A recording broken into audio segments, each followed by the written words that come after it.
Lock up your bikes and feel the heat. It's time for another episode of Like a Podcast. I'm Jordan, and with me as always is Argyle. Hello. And this week, hi, what's up? How you doing? I've been playing a lot of Animal Crossing. And Doom? And Doom, but mostly Animal Crossing, to be honest. Mostly Animal Crossing. Yeah. Isabel is in Animal Crossing, and she also is in Yakuza. Isabel, Isabel is in... She's now in my town officially. She does the announcements now. She's very cute. Thankfully, she doesn't do them in front of the bonfire like Tom Nook did. So it doesn't look like she's burning alive every time I open up the game. It's the middle of the week. It's Bunny Day. I bought 2,700 turnips on Sunday, and I still haven't sold them. I made a Reddit account earlier to maybe get in on one of the selling threads that they do. Where You're somebody's doing like... insider...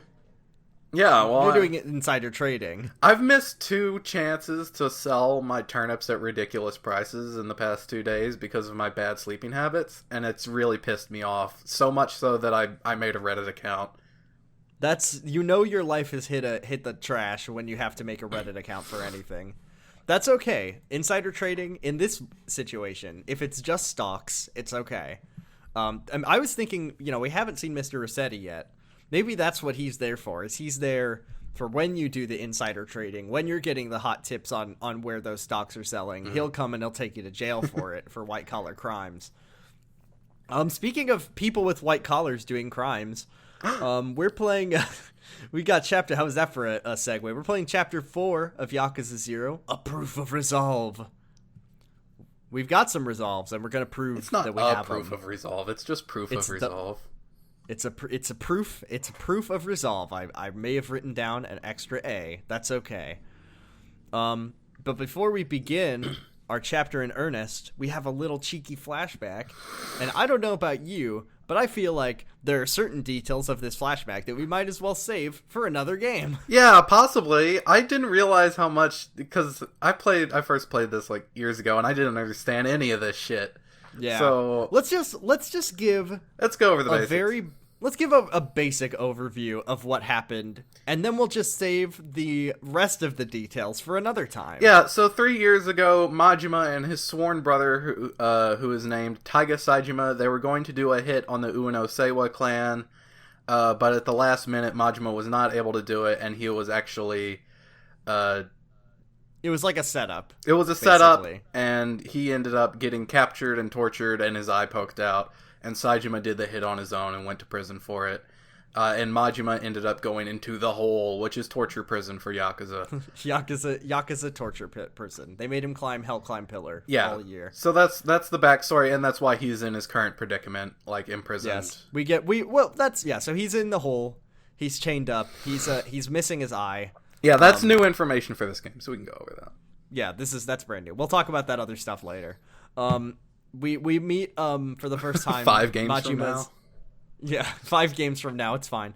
We meet Majima's crime dad, Futoshi Shimano. He's not as cool as Shintaro Kazuma. He's kind of an ass. Yeah, he's an asshole. He's like he's very large and bald. Bald, yeah. And he basically is like, "Why would you defy my orders, Majima? Yakuza's orders are absolute."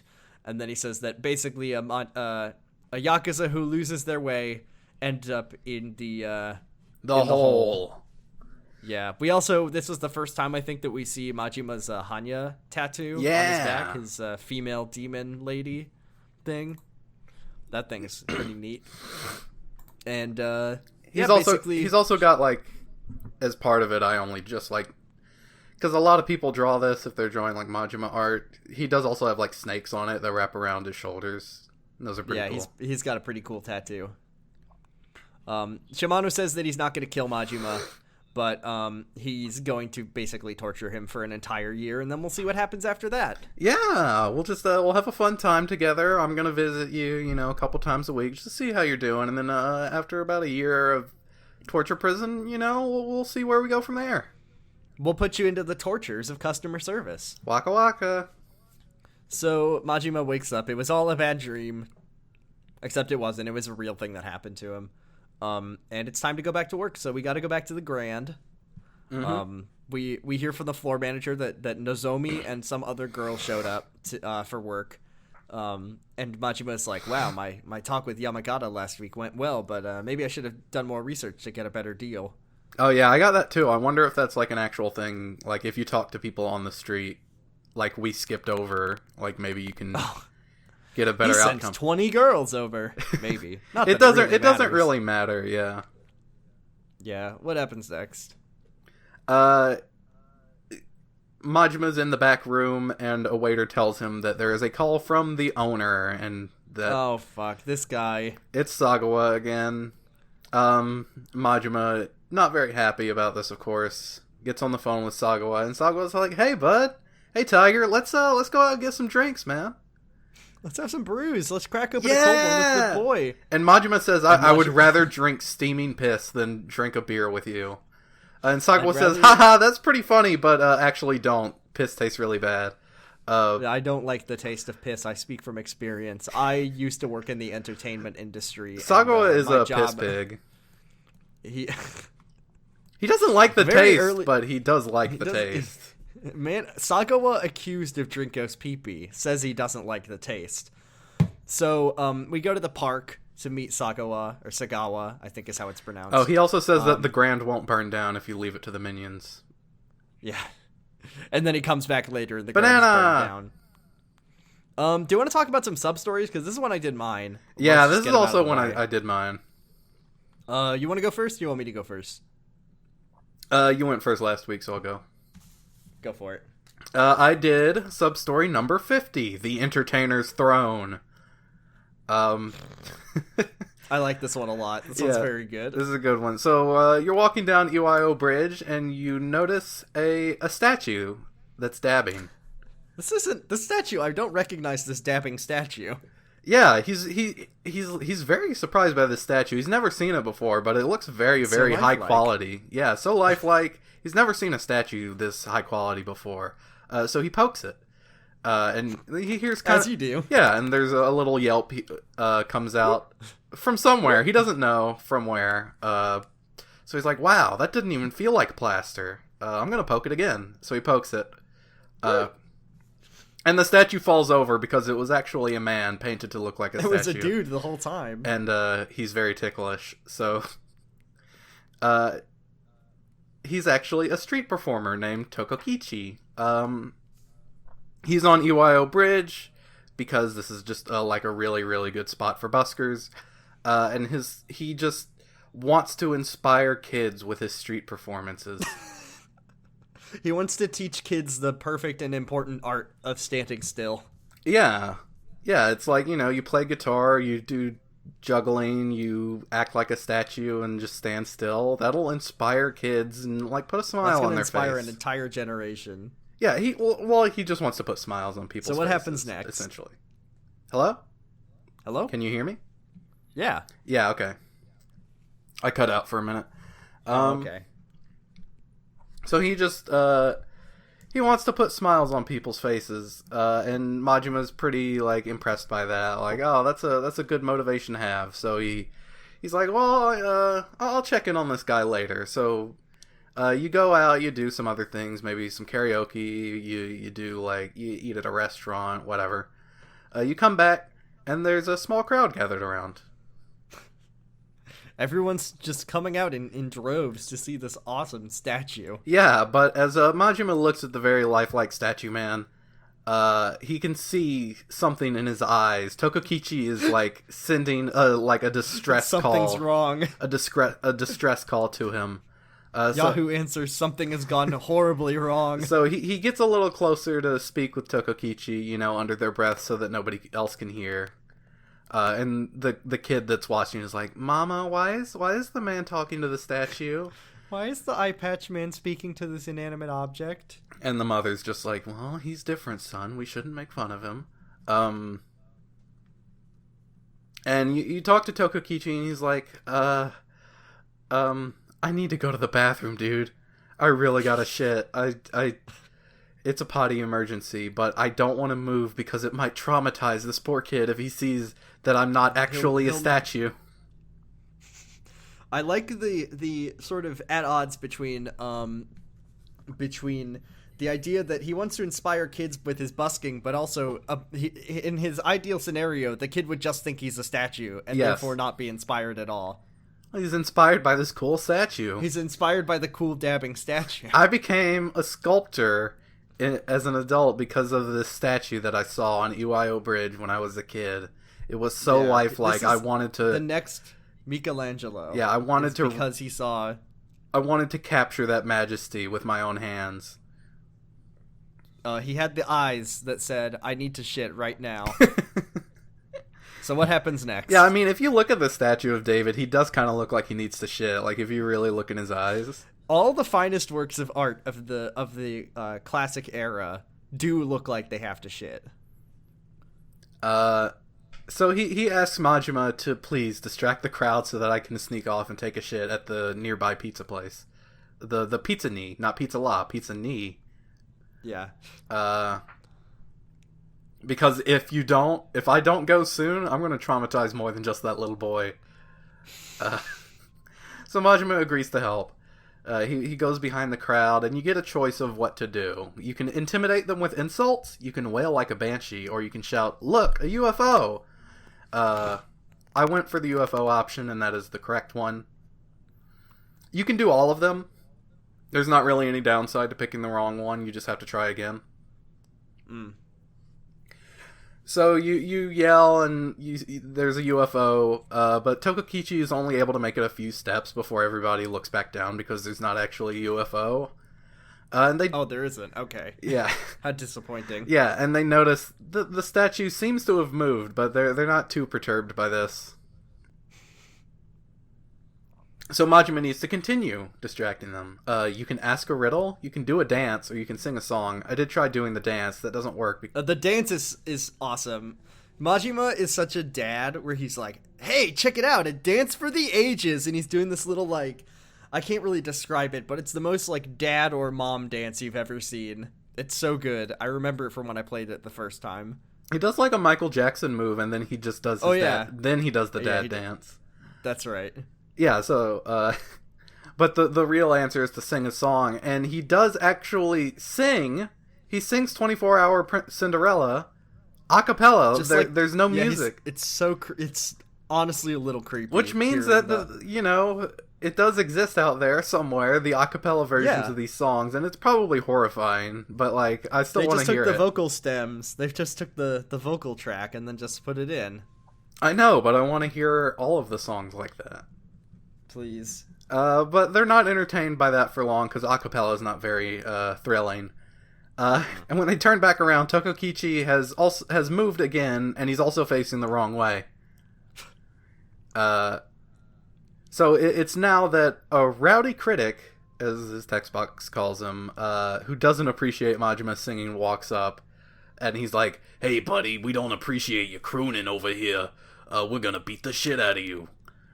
So you fight him. And I believe in my heart that Majima has no problem with this fight. Oh, absolutely not. He's a chump. You beat him up. The crowd goes wild. They love the show that you put on, snapping this man's neck and killing him. Beating his head in with a baseball bat. For long enough that Tokokichi is able to make it to the pizza place and shit out his doo-doo ass. Everybody turns around. The statue's gone, and they're like, well, that's unfortunate. We like looking at this statue, but at least we got a good show out of it. Oh, well, let's go home. And everybody leaves. And then you meet up with Tokokichi after he's done shitting and farting. And he's like, hey, thanks, dude. That was a really good performance you put on there. You should think about being like a street artist. And Majima's just like, no, I'm not. That guy literally just ran up to me and wanted to beat me up. That happens all the time. That was not. I would never. That was not staged. I actually gave that man brain damage. That man is dead. Oh God. Yeah, and Tokokichi's like, all right, thanks, man. Here's a stamina royale for your troubles, and he runs off. Ooh. Majima says, I would never do elaborate performances in the middle of a crowded city street. Never. I would never hide under a traffic cone for hours. So, I did. I don't remember the number. Sorry. Mine was called A Taxing Issue. So Majima comes across some... give me one second. Majima comes across some irate businessmen who are yelling at a politician about a sales tax. They're pissed off, and they're ready to fucking beat his ass. Apparently, they're about to charge a 3% sales tax. Majima comes up to them and says like, "Hey, what are you doing? Why are you bothering this guy?" And then the one guy, the one of the businessmen is like, "This guy's the pencil pushing dickwad that came up with the 3% sales tax. They're gonna add on an extra 3% to every purchase." And then Majima, unable to help himself, says, "What? That is some bullshit." And then he's like, "Wait. Fighting people is not the answer. Let's try to come up with a better way to solve our problems." And then one furious citizen says that it's direct action to beat his ass. And Majima says, "If you want to blow off some steam, that's praxis, but I'm just going to have to beat you up myself." So he fights them. One of the guys says, "Prepare for the revolution," which I thought was pretty funny. And then you beat the shit out of them. So, I guess Majima is anti-revolution. So the politician, his name is Taiyo Matsusato. He wants to thank Majima for his service. "Thank you for your service, Majima. Please allow me to buy you a drink." And they take you... Basically, he wants to hear from an outsider his opinions on taxation and monetary policy in Japan. So they go to this restaurant, and he basically asks Majima if he knows why a government levies taxes. And he says basically, "Oh, it provides public services. Yeah, you gotta build bridges and shit. And then to fund our imperial adventures abroad." So Majima says that basically... hold on. So Taiyo asks Majima what aspect of everyday life he thinks the government should tax, and Majima says, regrettably, well, you can pick a couple things, but I picked that you should tax tobacco because not everyone needs it, and they already tax it. And he says that since the government monopoly on tobacco ended, they do already have a small tax, but I think it would be fine if they taxed it a little more. Majima says, it's 200 yen for a pack now, and I think if it costs 300 for a pack, people would still bitch and moan, but they'd still buy them because they have to buy their smokes. But he says if they cost 400 or 500 pack of yen, he'd quit cold turkey. So don't charge that much. Taiyo then asks what other cost of everyday living he thinks he should tax, and I said gasoline, and Majima's explanation is that if you have a car in Japan, you're already living it up, so it's not like you're hard up for cash if you're paying for gas, basically, is what I said. Then they ask you to type all of that into the type all of that into the game, and then it tells you how correct you are. Taiyo is like in awe of Majima's expert monetary taxation policy. And he basically says, "Oh, what about the sales tax? I don't know. A lot of people are mad about it." And Majima says, "You're not seeing the bigger picture, man. People are pissed off now because you just sprang it on them. But you got to think about the long game. People will start bitching about it, something else, the second they find something else to be mad about. So you could be making more money to spend on public services. So why not hike it up to, why not even hike it up to 8%? And the guy's like, "Holy shit, you're not of this world. You're some kind of... Bye, Craig. You're some kind of genius. What the hell? You're amazing. Here, take this take this little lumber. Goodbye." So that's... And then as he leaves, Majima's like, "Wait a minute. If they do an 8% sales tax, is that my fault? Nah, couldn't be me." And then it ends. Oops. So Majima, oops. Hope you don't like sales tax, because Majima just put on a big old 8% regressive tax on everything. Damn. Yeah. Why couldn't you have proposed like a wealth tax or something, Majima? What the fuck? Yeah, I know, Majima. A sales tax more seriously impacts people of lower incomes, Majima. Dumbass. Dumbass. He should have just been like, "Oh, we'll tax the rich, corporate tax." No. Sadly, Majima, he is a businessman. He is a business owner. And he doesn't give a shit about the little guys out there. So we're gonna go to the park now and meet our good buddy, Inheritance Piss Boy tax. Sagawa. Estate tax. Come on, Majima. It's so simple. Once Majima gets a little older, we'll try to get him on our side. Try to really comradicalize him. So let's meet with Piss Boy now. So you meet up at a little food stall in Ashitaba Park. Let me find my place in my notes.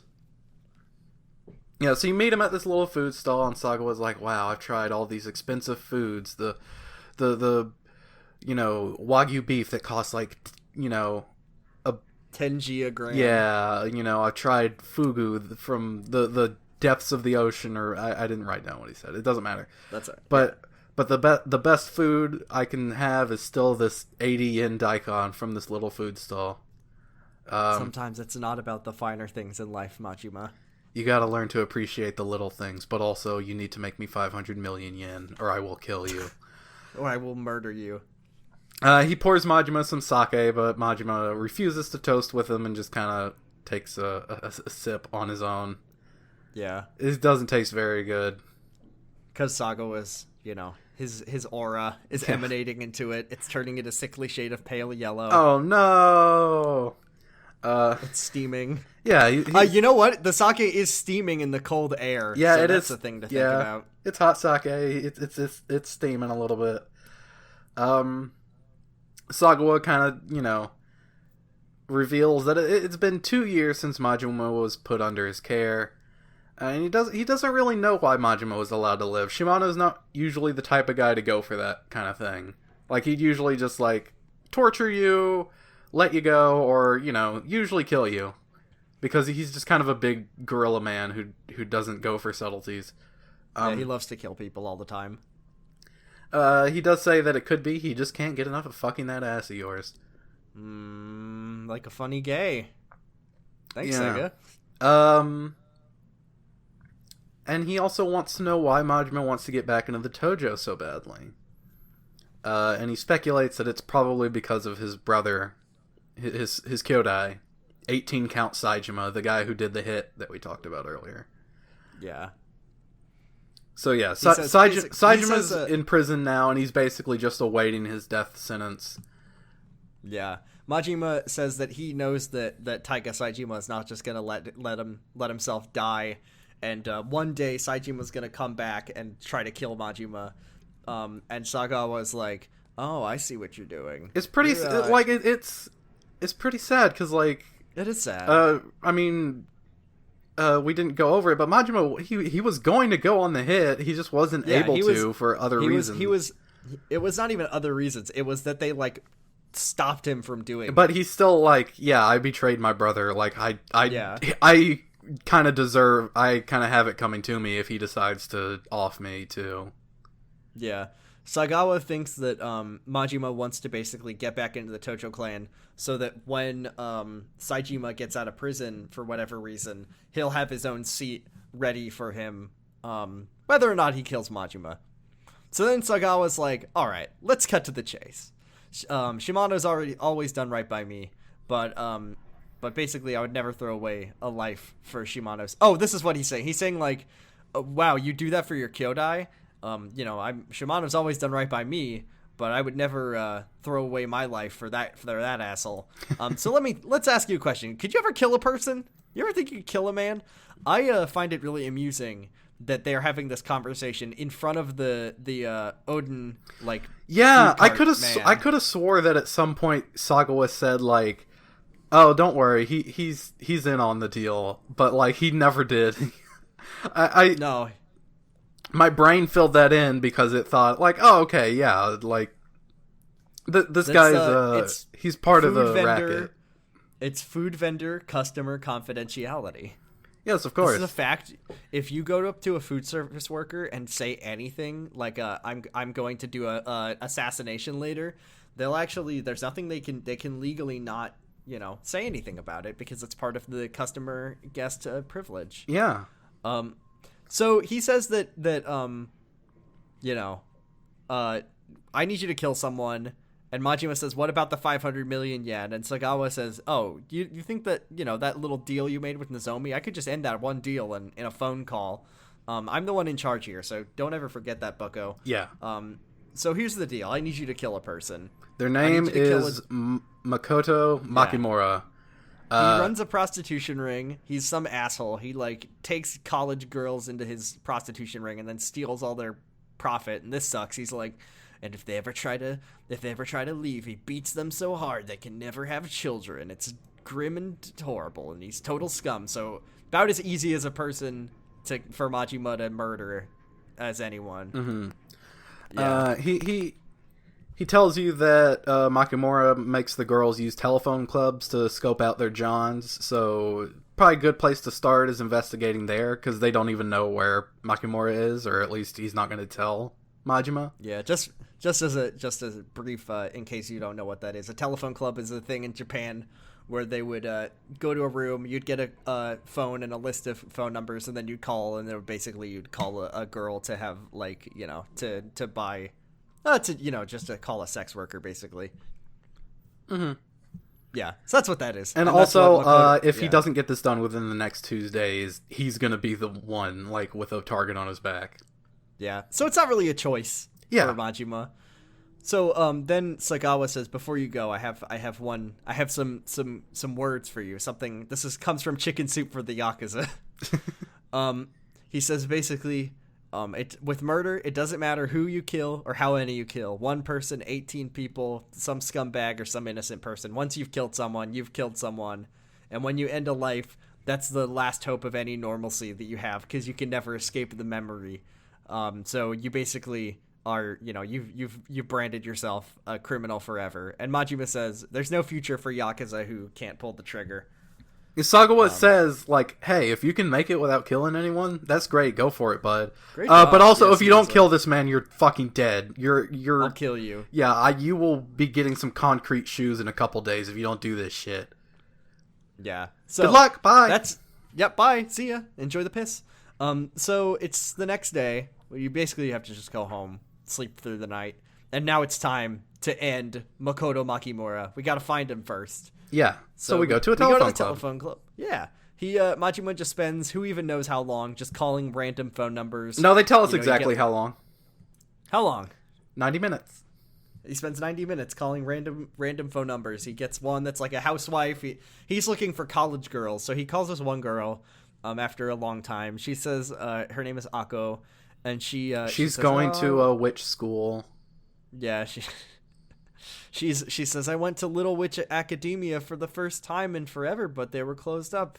No, she was going to college. She's a college-age girl, and she is calling into the telephone club. And when she's bored, she calls guys and tries to get free lunch out of them. So that's praxis. I like Ako. Then asks, yeah, we like Ako here. She asks Majima if he has any tattoos. She's like, oh, I've been kind of interested in tattoos lately. I'm studying to be an artist, but no one shows their tattoos out in public. So I was just wondering if I could get a look at your ink. And he says that it's of the Hanya, the demon lady. Mm-hmm. And he says, do you know anyone named Makoto Makimura? She's about to hang up, right? And then he says, no, wait, I'm a freelance journalist, and I'm doing an article about Makimura, and I just want to meet up and talk. Yeah. So she says, okay, we'll meet up in Iwao Bridge. I'll be dabbing. I'll be standing in place. Yeah, I'll be next to the statue.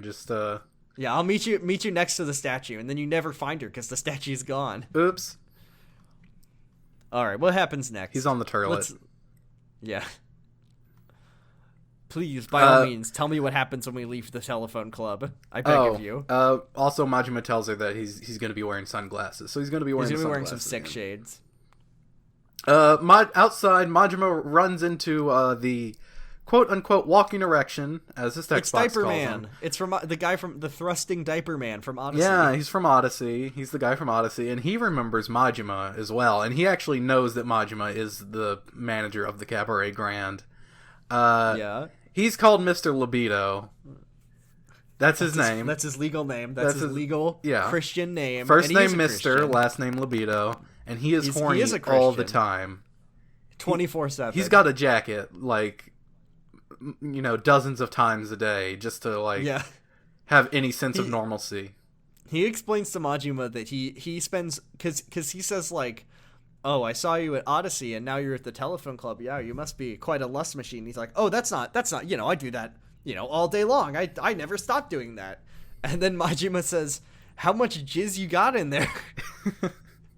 He's an endless font. He's, you can see him leaking right now. Oh, Jesus, that's what the diaper's for. So then he basically says, like, he's just like, hey, man, you come see me if you ever want to get some choice recommendations for vids. Yeah, if you want to watch some nice softcore videos. The softest of cores. And he basically just says, come find me if you're ever fucking horn dog. And that's just sort of it for Mr. Libido. Yeah, I don't actually know if I... This is an introduction to the telephone cards you can get, or whatever. Yeah. One of the most profoundly strange collectibles in this video game. You can pick up cards on the ground, or, like, if you do certain sub-stories, you'll unlock softcore porn videos that you can watch at a thing. They're like, just to be clear, they're like girls in swimsuits with like bubbles and stuff. That's basically what you're getting. It is a video game. There is an achievement for doing one of them, and it's literally called "I only did it for the achievement." Oh yeah, I do have that achievement. Yeah, I'll hold up my hand and say that. Yeah, I am also holding up my hand. We're all holding up. We're dabbing on the bridge. So we're on the bridge. We meet with Akko. She says, like, we have to, like, get her attention, and Majima basically says, like, oh, check it out, I'm celebrity status. I'm not some criminal. I'm a celebrity. Well, she looks really nervous, so Majima's like, he's trying to throw her off. He's trying to get her he's guard like, down. Oh no, you must have noticed that I'm actually a celebrity in disguise. Oh no, please don't tell anyone. You get, like, jump cut sort of fashion shots of Majima's face when he says this. Yeah. It's so good. He says, like, I'll autograph whatever you want. So she says, oh, a goofball like you can't be, the guy I'm looking for. Quote unquote. The guy. She says, oh, I want to be the guy. I want to be a cowboy, baby. Oh no. So he offers her a dinner or lunch, I guess, and she says that she she wants to eat sushi, and these days, you're a bum if you don't have 50 grand on hand for a date with a girl. So it's sushi time. It's fine, because I've got like 500 million on it. I'm on New Game Plus. I have all the money, and I haven't run into Mr. Shakedown yet, so it's fine. So we go to the sushi bar. Majima buys a bunch of expensive food, and he hears her story. She basically says that she comes here with guys on dates, and the best part is she comes here like every day.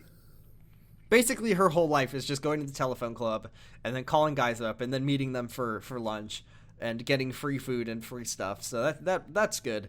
She doesn't like have sex with them or anything. She just like gets the food and then just goes on dates. Yeah. Majima says that he heard like Makimura snags their takes from their dates and stuff, and she says that's absolutely not true. I don't know where you heard that. And she says that there's two things that you need to know. Number one, all the girls in this organization, all we ever do is meet guys with meals. We never have sex with them. I'm not selling sex. Mm-hmm. And number two is that Makimura has never asked us for any cash ever. And then what you heard was just rumors about Makoto. It sounds like a pretty chill gig. Yeah, it sounds like maybe not the scumbag that we heard about earlier. Yeah, she also says that if anything happens to her, Majima's going to get the shit beaten out of him. But before Majima can get her to explain what that means, the food arrives. Yeah, so we eat, we pay, then Akko says that she wants to go to the game center, which Majima thinks is full of like nerds like him who play video games. And she says, no, check it out. There's these cool UFO catchers owned by Sega, just a little cheeky product placement, and they have cute stuffed animals in them. And then Majima's like, he is dad in this game. He's just dad. He's like, well, if you like him so much, why don't you just go to him? Okay. He's like, if you like him so much, you can just go to the store and buy the damn thing. And then she says, no, it's exclusive. That's why they get so much business. Won't you win me won't you win me a Gon from this little machine, a Super Monkey Ball? I don't think Yakuza 0 has the Super Monkey Ball. No, they don't have the because Super Monkey Ball didn't exist in 1988.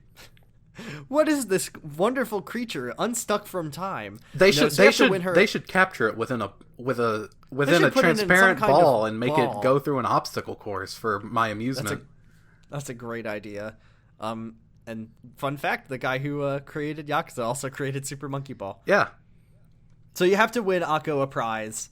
I wrote down, and I should have not admitted this. I wrote down before I started this, God, I wish I was as good at these in real life as I am in video games. And then I proceeded to spend like 10 minutes not able to pick up the fucking squirrel that I was trying to get. Yeah, I was like, if only I was paying for it. Thankfully, I mean, it's only 100 yen for 3 tries, but she's it's still not the for money, it. It's the time. Yeah, it's the pride. Yeah, I was like, I got the cowboy squirrel after 7 tries, so I only had to pay 3 times.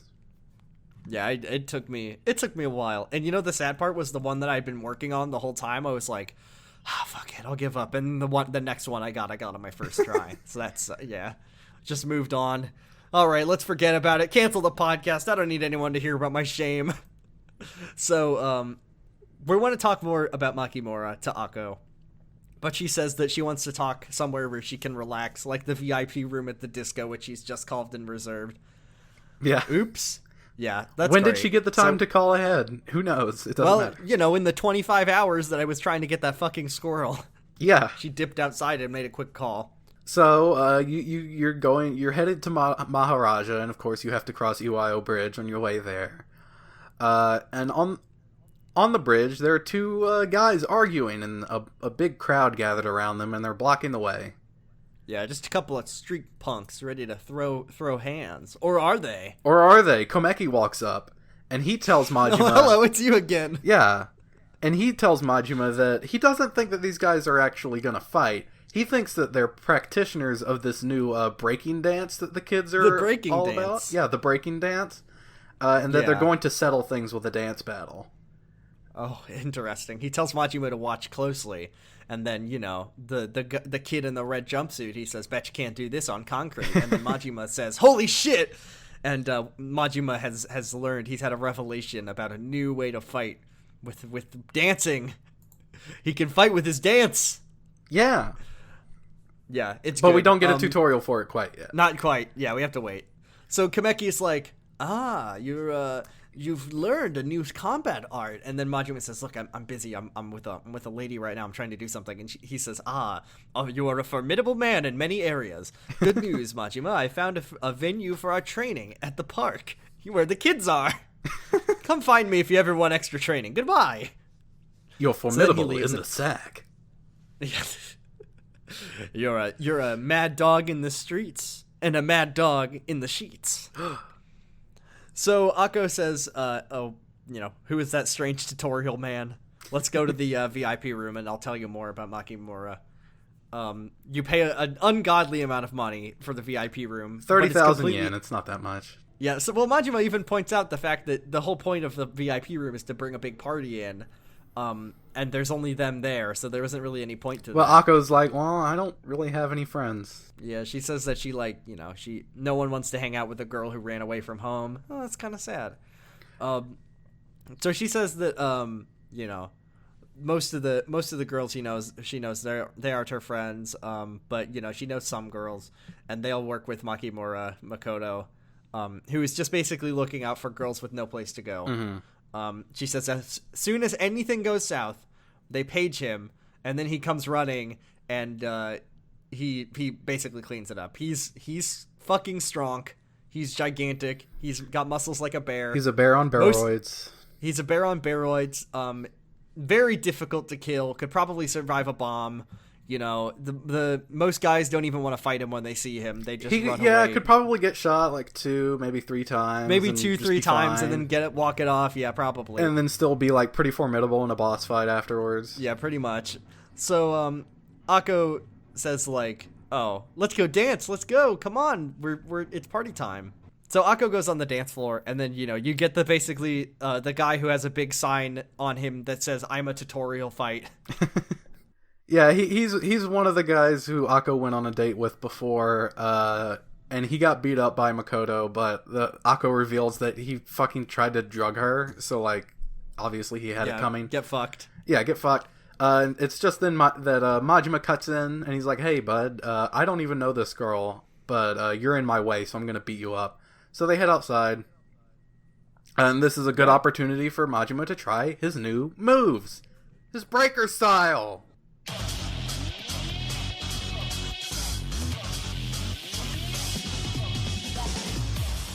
Yes, so let's talk about breaker style for a little bit. Breaker style is weird. Really good. It's so good, but it's so weird. Yeah, it's kind of a hard one to, like, get the hang of. Breaker style, he is dancing, obviously. He's doing a lot of dance moves, and its whole deal is that once you do a finishing move, you can transition into a freeze pose, which lets you just, like, you're in place and you just spin around a lot of the time, or, like, you just do a lot of hits very, very quickly. Yeah. That can rack up a lot of damage very quickly. We're talking, like, you know, when all the different breakdancing moves where he, like, spins around, those are all, like, kicks that are doing continual damage. It's great for, like, groups of enemies, and it's not a good solo style. And I feel like this one, more than any of the others, is very situational. Like, most of the time you're going to use Thug or Slugger, and then when you're, like, surrounded by dudes or it's a big mob fight, that's when Breaker comes out. So the more you mash, when you do your, like, you know, your rush combo, then the more you mash X depending on how you, or on triangle, sorry. The more you mash triangle depending on how many times you pressed, you know, your rush combo determines the amount or the type of dance move he does. And you just keep mashing it and he'll keep attacking. And then at the end of that, he'll do the freeze pose. And that opens you up for an even stronger final finisher. Yeah. Beyond that, it's not very evasive. It's not very defensive. It's more for just dealing out, you know, little bits of damage on everyone around you. It can also cause a lot of collateral damage if there's a lot of, like, props lying around. He can kick them. Yeah, things will go nuts. Yeah, like you can just knock somebody out very easily with, like, you know, by just kicking shit at them. Do they have that in this game? Because I know that's the thing in the Dragon Engine when they put the That's been a thing since, like, 3 at least, that you can kick shit at people, but I never do it on purpose, because it's just like, if you use, like, the default triangle kick, you can even kick, like, mopeds and shit at people, or, like, big oil drums and shit. I guess you're right, yeah. But, like, you've always been able to do that, but it's never, like, in some games they don't even tell you about it, and in most games it's kind of useless and doesn't really do much, even if you do it. So I never bother with it.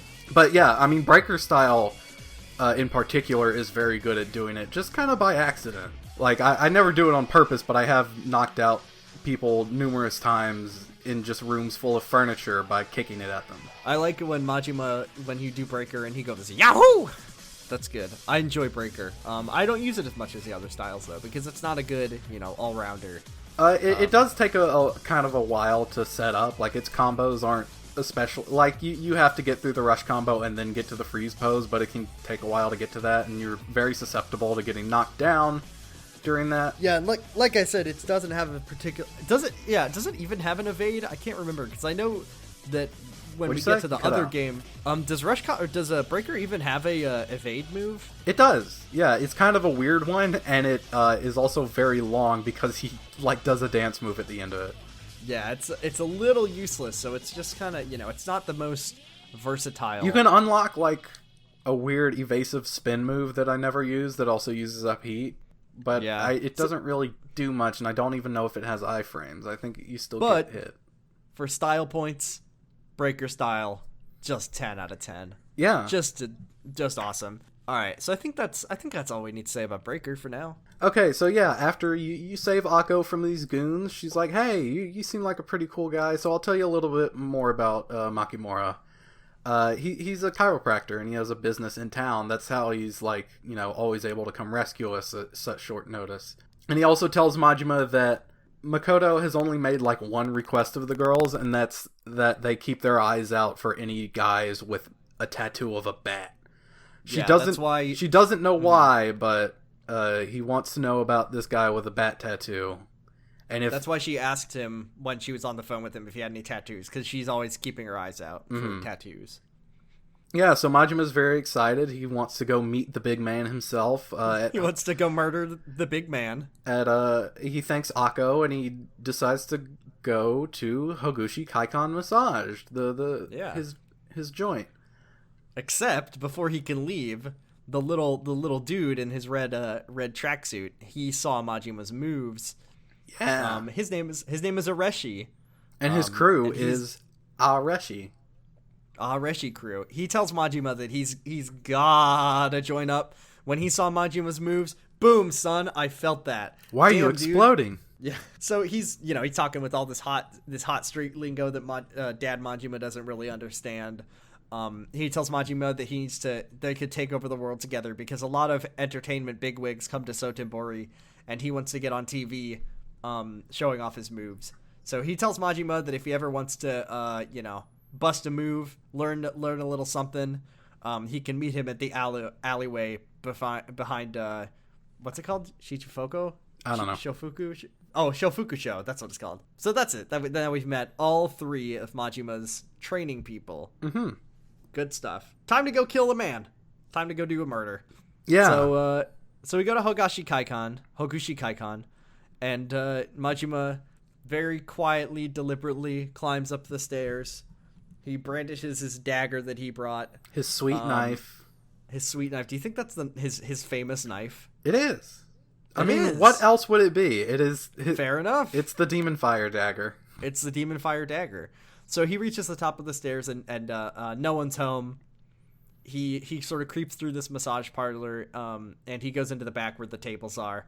And, no one's here. So he goes to leave, and he'll come back to do his murder He later. notices a poster of God Hands Makimura on the wall. This guy's, he loves his classic Clover fighting games where you, throw a baseball at a person's nuts. And he is indeed fucking ripped. He is a bear on steroids. He's huge.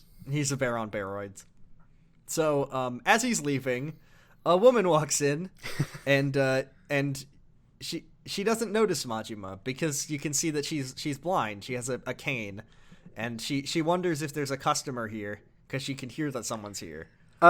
There's this Majima is like fucking 3 feet from her face, and he says, "Whoa, she's blind," and she doesn't hear him. Yeah, he's like got his mouth completely wide open as she like walks past him. No, like he fucking talks right, like out loud, and she doesn't hear him. So I guess she's deaf too. So like, I think realistically he's thinking to himself out loud, and it's just a video game. But I guess, but you see his mouth move, and you can hear him very audibly, and she's not that far away. So even if he was like whispering, it would still be audible. She was just thinking about other things. She was just like, so she sort of walks to the back. He's just very much pressed against the wall so she doesn't run into him. And then he goes to leave, but the phone rings and she bumps into him and starts screaming because she thinks that there's a thief inside. Majima's like, no. No, I'm not a thief. I'm not a thief. I'm just a hitman. I'm not a thief. I'm just a hitman. I'm here to kill your boss. No, he says that he's a customer. And she says like, well, where were you when I came in? And then he's like, well, I was there, and you just ran right into me so fast I couldn't get out of the way. So she sort of gets to talking. She says, oh, we don't have any more bookings today. But Majima says like, come on, I'm hurting so bad. A friend of mine said the guy who runs this place. Yeah, I'm falling apart. My service job, it's killing me. The guy running this place, I heard he's a real wizard. God Hands Makimura. And then the woman just starts kind of crying a little bit because she was so scared that a mysterious man was inside of her work that she couldn't see. And she says she's really sorry. Majima says he'll come back later. She says like, if you're leaving now, then you must really be a thief. If you said you were in pain so bad, and then you just go to leave. It says Majima says like, okay, fine. If you can, I really just stick around for an appointment. To prove that I'm not a thief. So I really like this scene. It's really funny. Me too. It's a good scene. It's good. Like, it's comedy, but it's also got a lot of tension in it because Majima was supposed to be there to be doing a murder. So the woman's giving him a massage, and she says like, oh, you feel so stiff. What do you do for a living? I told her that I was a waiter at a cabaret. Yeah, what did you say? I said the same thing.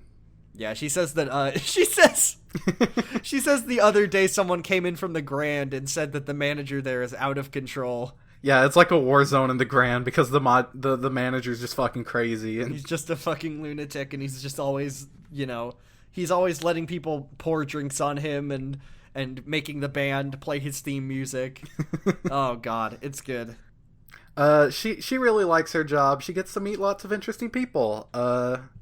you ask her about her boss, and she's like, well, he people tell me that he's got kind of a scary facade, but, like, other than when I can see it. Yeah, I mean, I can't see it, of course, but, like, he's really kind, as far as I know, and aside from when he, like, yells, he's a really nice person. She says he's so strong, and the clients who get the shiatsu from him make the funniest noises, but even though he applies all this pressure, there's no soreness or bruising. He's got the god hands. He's got the god hand. Do you think there's another masseuse across town that has the devil hand? Yes. So he like makes house calls and all this stuff, and she says that his like one priority is to make his clients feel better. So what we've learned about our target, he's very nice. He protects the young, vulnerable women and sex workers of Sotenbori. He makes house calls and does everything he can to heal his clients and make them feel better. Yeah, he's a woman protector. He's like a good chiropractor and masseuse. Chiropractor. Damn. Can't wait to have to kill this nice dude. Damn. So Majima kind of falls asleep. She also kind of mentions that he like saved her and helped turn her life around. Oh yeah. She says that she wouldn't be where she was if it weren't for him, and she owes him a lot. So, once again, can't wait to kill this guy. So Majima falls asleep. He wakes up. We get another shot of his knife that he's going to use. And as he wakes up, she says, "Oh, I'll turn you over. I'll go and get a pillow." But then the door opens, and the boss is here. Hey, I forgot my wallet. I forgot my wallet. So happens he comes to the best in. of us. Yeah, we all forget our wallet. I love this scene so much. Yeah. He comes in, and he knows that the woman can't see anything because she's blind. So he goes to talk to Majima, and he's just kind of having this veiled conversation as he opens the curtain on the like massage table, and right in front of him is the fucking knife that Majima came here to kill him with. He sees an eye-patched man covered in Yakuza tattoos with a knife getting a massage in his establishment when they had no clients, and he says, "Oh, okay, I'm gonna do some heated acupuncture. Would you mind running down to the convenience store and getting me some cigarettes? I use those to light my my acupuncture needles." So she leaves, and Makimura's just ready to fucking tear some shit up. While they're having this conversation, like, Majima goes to reach for his knife, and Makoto throws a fucking needle and almost takes his dick off.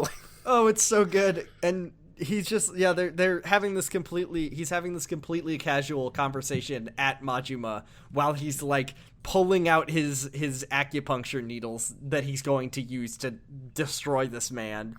And as the woman leaves, he's like, says, please I'm gonna really take my time with this guy. I gotta find his pressure. I've gotta find his pressure points. I'm gonna give him the full service special. Yeah. So she leaves, and he says, "Why don't you grab that knife of yours, Cyclops?" Aren't you a little mad that I called you? Oh, that? We didn't mention, but yeah, he is jacked to shit, and he's also covered in tattoos. Oh yeah, he's covered in head to toe. He's got a lot of tattoos, and he's a bear on steroids. So he's like, "Oh, are you Majima says, are you Makoto Makimura?" And then he's like, "Where'd you hear that name?" And then he basically talks about, telephone enough girls, and you'll start hearing that name around. So Makimura tells him that he's gonna have one chance to turn around and leave. I'm comfortable fighting you in my own shop. It's fine. Get ready to die. Yeah, I'm not particularly scared of some guy who like came to kill me and ended up getting a massage instead. But Majima's, in the best shape of his life now. He's all limbered up. He got him fully warmed up. So it's time to get the God Hand special. Yeah. It's a cool boss fight. He's throwing needles around. I finished him off really quickly. Yeah, that's the problem with New Game Plus, isn't it?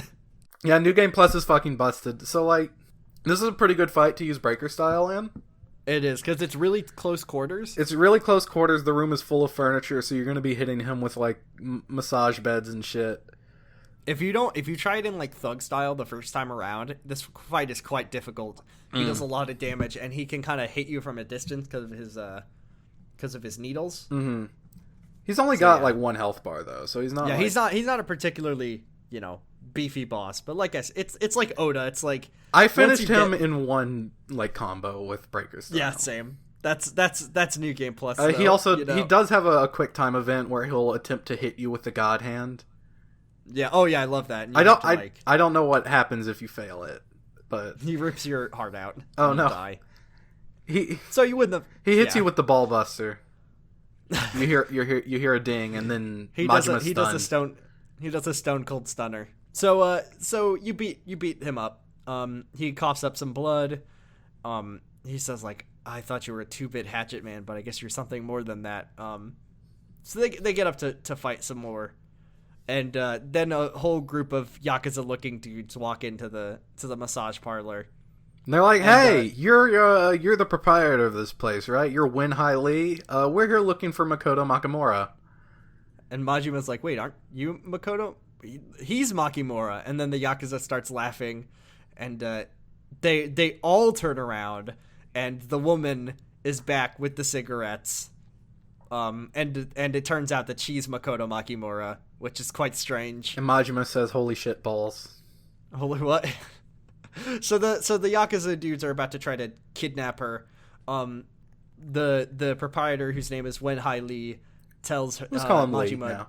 Yeah, we'll call him Lee. He says to go save her from the thugs. He gets shot. By the way, he gets shot twice by the leader of the thugs. And then when the guy tries to like shoot Majima, he throws a needle at him and like impales his hand and gets shot again for his troubles. Yeah, so he's been shot 3 times. And he slumps over, lifeless on the ground. Majima asks, he basically says, like, to the Yakuza, "Oh, is that girl Makoto?" And then the dude is like, "Who the fuck are you? Why are you trying to steal my mark? Get out of here. You're getting yourself wrapped up into something you don't understand." So Majima beats him up. Yeah, it's quite a quick fight if you use Breaker. Yeah. Even if you have, you know, your first time through. I will say this is our series introduction to gun in a fight. So gun in Yakuza is bad news. Sometimes gun isn't so bad. Gun in this game is really bad. Gun in this game is so fucking bad. Sometimes gun will do like one little tick of damage. Sometimes gun takes away like 1/3 of your health bar and knocks you down, so you have to get up. And by the time you get up, gun is ready again. And God help you if you're fighting guy with 2 gun. Oh no. Sometimes, you know, damn, your dad lets you have 2 gun. So, Majima beats up the dudes. He looks over, Lee's dead. He's gonna go. They've dragged Makoto out of here, and he has to go basically get her. Thankfully, they're doing the sub-story run where they're just kind of like like down the street. They're trying to shove her in a car. She has no fucking clue what's going on. Majima walks up to the group, and there's just another little fight. Yeah, and then you get Makoto away from them, and then you're on a sneaking mission. This is the worst part of this game. Yeah, this sucks. It's like Assassin's Creed, where you have to blend in with crowds to evade the guys. It's like Assassin's Creed, but it's like Assassin's Creed 1, where you can only blend in at like designated spots, mm-hmm. and the Yakuza walk back and forth very slowly, and if you get spotted, they will get into a fight where they'll try to grab Makoto. And if they grab Makoto, it depletes her life bar very quickly. And if you lose, you have to start the entire thing over again. Yeah, it's pretty tough to not get spotted at some point.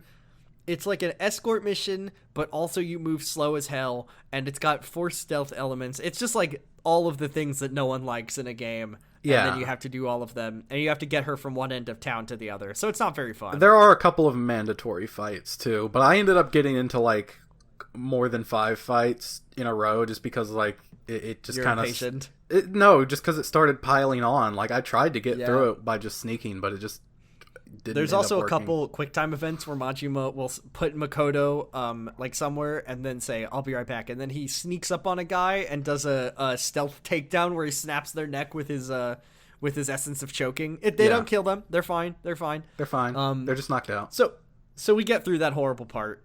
When I played this my first time, I failed this twice, and I had to do it 3 times total, which is awful. It takes so long.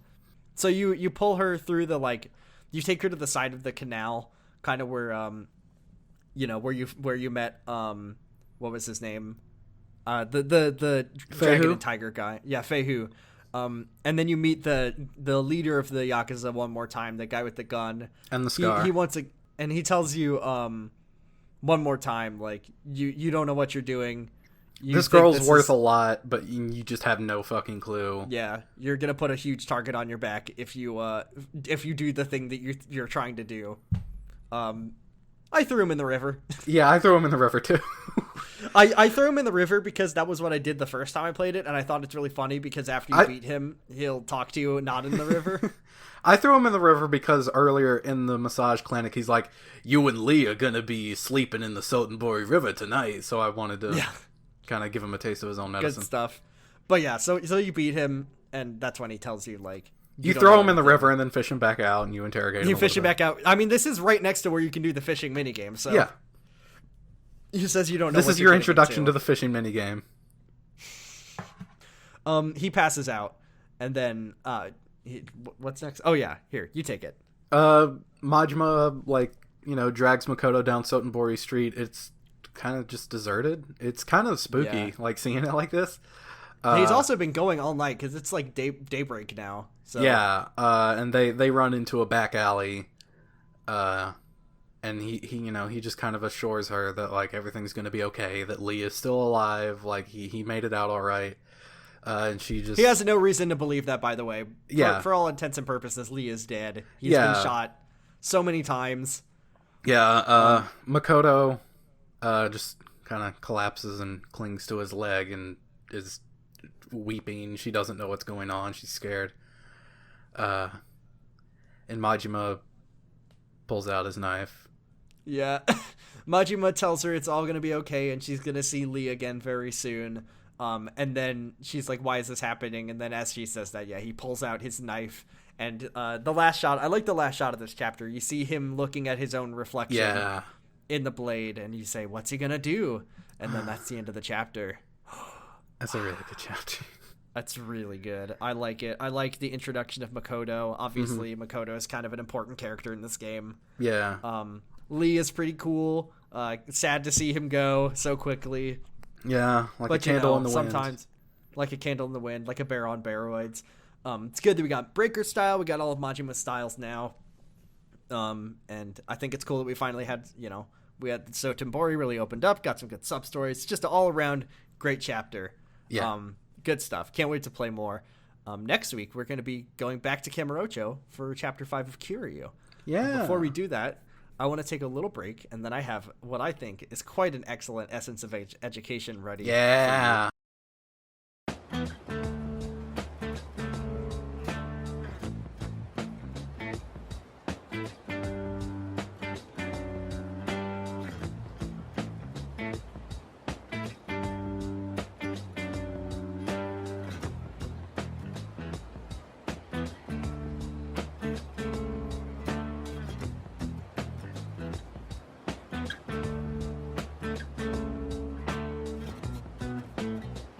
And we're back.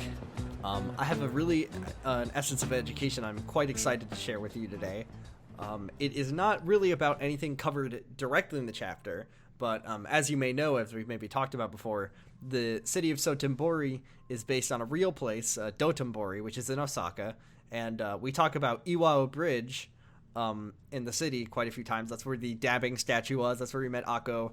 That's where the dance battle broke out, and that bridge is the site of is actually based on a bridge called the Ebisu Bridge or Ebisubashi, and it's the center like the pawn shop. Like the pawn shop. No, that's Ebisu. Yeah, I think Ebisu means like good fortune or something like that, or maybe it's like the god of fortune, something like that. I might check if I'm wrong about that. You won't be hearing this because I'll have edited it out.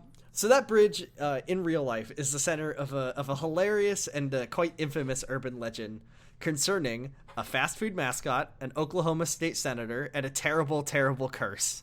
Oh my. Are you ready to hear about the Colonel's curse? I'm ready. So in Japan, one of the most popular sports in Japan and in several countries in Asia is actually baseball. Baseball was introduced to Japan in the post-war. That's a baseball. That's a baseball. They love baseball. They have the Nippon Pro Baseball, which is basically their version of the major leagues. Yeah, you've got like a Japanese baseball cap. I do. I'm quite a fan of Japanese baseball. I highly recommend people check it out, or if you're ever fortunate enough to be in Japan, definitely go to a baseball game because it's one of the most fun things. And the crowds, I'm telling you, Japanese baseball fans, you know how in America, you know, people love baseball, but we also kind of hate baseball. Like American, well, I mean, you know, people like football a lot in America, and people kind of think baseball is very boring, you know? I think they're both boring. I think they're also both quite boring, but I think baseball. I call them sports ball. I call them sports ball. Anyway, people in Japan have a lot of fun with baseball. They're rabid fans. Do they sell hot dogs at baseball games over there? They do sell hot dogs. They sell hot dogs and beer and all that stuff. Wow. They sell NY hot dogs. They sell NY hot dogs. They'll show up. They bring drums and horns, and they'll sing their like team songs all the way through the game. So baseball's quite a big deal in Japan. And especially in Osaka. They have 4 of their major league teams in Osaka. God damn. And the one that we're going to be talking about is the Hanshin Tigers. So, with 35 years of Nihon Pro Baseball League existence under their belt, they had finished second in the Japanese series. That's like their version of the World Series, a whopping 12 times without scoring a single first place finish. So they were always, you know, they were a good team, but they were never the best team. That changed in 1985 when the Hanshin Tigers, along with the help of their MVP Randy Bass, he was an American player. There's a lot of American and international players who, before they go to the major leagues, they'll cut their teeth in Japan because it's like, you know, just a couple notches below the Major League Baseball like talent. In fact, just as a side note, I'm a Seattle Mariners fan, and one of our all-time greatest players, Ichiro Suzuki, he used to play for Oryx in Japan. Oh. So, Randy Bass, their MVP, helped them beat back the Seibu Lions, and they finally won the Japan series in 1985. So the Osakan fans went absolutely hog wild. The Tigers fans were about as big of baseball fans. One of the Lions' top players was killed in a. It was killed in a horrible accident. No. In a hit, along with 17 other people at a ramen restaurant in Kamurocho. Yeah. The Hanshin Tigers, they went to a ramen shop to celebrate. No, check this out. So the fans went bug fucking wild because their team had finally won.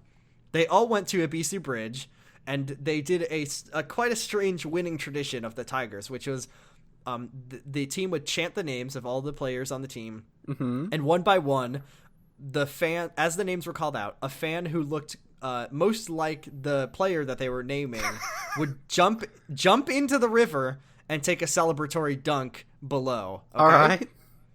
So there's a problem. Sounds kind of fun. It's quite an interesting tradition. Unfortunately, this is Japan, and their MVP, who was born in Lawton, Oklahoma, Randy Bass, is not an easy person to come by a lookalike. Yeah, not So it's hard to find a person who looks like Randy Bass in Japan. So the Tigers fans had to get creative. They went to a nearby KFC and grabbed a plastic statue of Colonel Harlan Sanders that was standing outside. They put a Tigers jersey on him and chucked him into the river. And after that was it. After 1985, they had an unbelievably long losing streak. So it started in 1986. The Tigers were 60-60, which is pretty disappointing. They were they were the league champions. And it only got worse from there. And it didn't take long for fans to start talking about the specter of Colonel Sanders hunting the Tigers for disturbing his statue. And over the next year, the Tigers posted more wins than losses only once. So just an awful, awful, awful streak for the Tigers. They still have Randy Bass on their team? No, Randy Bass, I think, had long since departed. I mean, this is 18 years later that we're talking. Oh, okay. So maybe he played a little while, but he was not on the team for that terribly much longer. Mm-hmm. In 2003, they finally had a chance to break the curse. They had a great season. They had made it to the Japan League. Their rivals, the Yomiuri Giants, they're kind of like, they're the Tokyo team. I always compare them to the Yankees of Japan because they're the team that they used to be good, but now everyone kind of hates them and hates their fans. So they had finally made it to. They traded one of their best players. That's why their biggest rivals kind of doing worse than they normally do. So they had a good chance of winning the league. Local KFCs, in anticipation, locked up their Colonel Sanders statues when the Hanshin Tigers won the Central Division title. So now they're up for the big win. They don't even have Randy Bass anymore. No, I know, but I guess it was just like, well, just in case. But unfortunately, things were not meant to be. The Tigers were inches away from victory, but they were dealt a finger-licking defeat by the Chiba. I think they're called the Chiba Lot Marines or the Lottie Marines. I'm not sure how to pronounce it. Now, the curse lived on until 2009, when divers extracted the colonel from his watery grave. The past 24 years had been pretty rough on him. The water had stripped the paint from his body. You can look up pictures of him. He's all gray and mottled. He lost his glasses. He lost one of his hands, but he's still smiling. He's, nothing's going to break that winning smile of the colonel's, and he's still got his bolo tie on. They put the statue in Koshien Stadium, which is where the Tigers... they put it in the nearest KFC to Koshien Stadium, where the Tigers play, which I think is tempting fate. The MVP, Randy Bass, who is now a Democratic state senator in Oklahoma at the time, he had this to say. He said, now that they've found the colonel, the curse is over, and it's time to put your money on the Tigers. Sadly, things aren't that simple, and even after they pulled the colonel out of the river, the Tigers have yet to win the league. Is it bad management or bad luck, or is it the ghost of Colonel Sanders haunting the Tigers for all Dump him in a different river. Dump him in... They have to put him in a different river. Put him in I can say, some river in Tokyo or something. Like, come on. All I can say is that it is 2020, and the Tigers fans are still patiently waiting for their first Japan League win since 1985, waiting for the Colonel's curse to finally be broken. Damn. So never, ever, ever take a pic... if they had dunked Ronald McDonald in the river, do you think it would be a different curse, or do you think that it would have been fine? I think personally, this is my opinion, because the Colonel is a real man, his ghost is pissed. Wait, you mean Ronald McDonald isn't a real man? I think I got some bad news for you. What? So what do you think? You like it? It's one of my. I think the curse would have been much worse if they had dumped Ronald McDonald into the river. It would have made it happen. Yeah, like people would have died. People would have died. So it's, I guess it's good that they dunked Colonel Sanders in the river, but it could have been worse. So that's my favorite baseball story. And that bridge is quite a famous bridge in real life, and it's also a bridge you can visit in the game. It's a fictionalized version, and that's why I felt I had an excuse to share that wonderful story with you and our listeners. 13 curves and pitches. I don't know. Yeah. Maybe it's not as fun if you're not a baseball fan like I am. No, I liked it. That was really good. So let's do some questions. We have one question. If you have a question, you can send it to our Twitter. I put a post out every week for questions. You can just leave it in the comments of the post. Here's our question for the week. It's from friend of the show, Mike Dawson. It's from Dan, and it says, are all of Majima's karaoke bits as good as 24 Hour Cinderella? Did we talk about 24 Hour Cinderella yet? We haven't actually talked about it. Oh, we should have talked about it. Just in case you're not playing these games, Majima's karaoke is 24 Hour Cinderella. It's like a poppy, goofy love song kind of thing. Mm-hmm. And he rolls around on roller skates in a hilarious outfit with a fellow team of roller skating men. It's perfect. Yeah. It's our outro music, so you've heard the song. Yeah, it bangs, it whips. I love it. And also, yes, all of his other karaoke songs are just as good. So what is he? So he has Get to the Top, which is our intro music. Yes. That one's from Dead Souls, the zombie game that most people don't like. Yeah. He has he can do in the Samurai spin-off in Ishin, there's one. Yeah, there's a I think it's called Samurai March or something. Yeah, it's something like that. That one's really good. That one's hysterical. I really enjoyed that one. Does he have any others? He has one in Kiwami too. Oh, what is it? Oh, yeah, he does. That's right. That one's a little spoilery, actually. Yeah, it's like a love song, but like a kind of a not like a poppier one like this one, like 24 Hour Cinderella. It's more of a like a ballad. That one's really good. Let's see. So, the thing about Majima is besides you play as him in this game, and then he sings along in Dead Souls, one and of then you have one Kiryu's little add-on songs in campaign Kiwami 2 with as well. Him and Kiwami 2. Yeah. But I'm not going to spoil that, but that's a really good song as well. But I mean, that's mostly a Kiryu song, so. Yeah.